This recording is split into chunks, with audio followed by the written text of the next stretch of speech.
Hola, us dono la benvinguda a aquesta càpsula informativa del Centre Jove d'Atenció a les Sexualitats. El meu nom és Carles i sóc un dels sanitaris que treballa al centre. Al llarg d'aquest vídeo us intentarem aportar una mica d'informació sobre les ITS, altrament conegudes com a infeccions de transmissió sexual, i alguns dels mites o, diguem, del discurs que hi ha al seu voltant. Al centre el que mirem sobretot són 4 ITS que són probablement les més conegudes i a les que esteu acostumades a sentir. Són el VIH i la sífilis, la clamídia i la gonorrea. VIH i sífilis són infeccions que nosaltres mirem amb una goteta de sang, una prova ràpida, per tant en 15-20 minuts tenim el resultat i es pot sortir de la consulta ja amb un resultat en ferm. I la clamídia i la gonorrea són infeccions bacterianes que es troben en certes zones, no? I aquesta localització depèn moltíssim del tipus de pràctiques sexuals. Per tant, el que fem és agafar mostres d'aquelles zones que puguin estar exposades, per així dir-ho, no?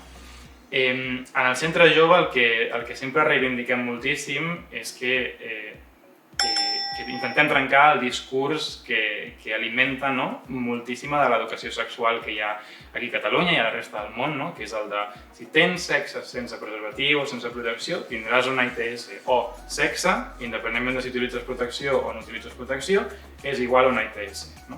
Llavors el que intentem per trencar això és aportar una visió molt més positiva sobre la sexualitat, sobre les vivències entorn al sexe amb les altres persones i sobre com les ITS poden o no poden ser un component d'aquesta sexualitat. El fet de tenir una ITS no és una fallada màxima ni un error garrafal, és una cosa totalment normal que passa moltíssim i el millor és que si una persona li detecten una ITS, se li pot fer el tractament corresponent i ja està, i no passa res. El que sempre intento dir jo a les consultes és sobretot amb les infeccions bacterianes, amb la clamídia i la gonorrea, és que el nostre cos està ple de bactèries. A la boca tenim bactèries, al recte tenim bactèries, a la zona genital tenim bactèries i la clamídia i la gonorrea no deixen de ser una altra bactèria que si es detecta a temps i per tant una persona que es fa proves habitualment la pugui detectar, la tractem i se'n va.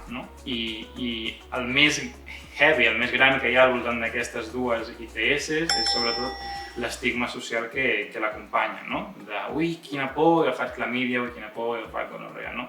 Llavors el que nosaltres intentem fer és rebaixar aquesta por, relativitzar-la una miqueta i a la vegada fer un reforç de quins mètodes de protecció la persona està utilitzant, quins són els que funcionen millor per tu.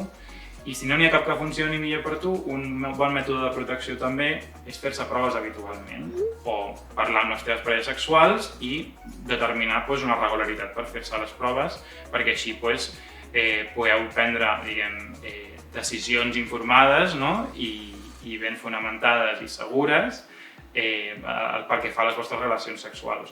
El fet de protegir-se d'infeccions de transmissió sexual, siguin quines siguin, també afavoreix un component molt important de les nostres relacions sexoafectives i del sexe, que és el plaer.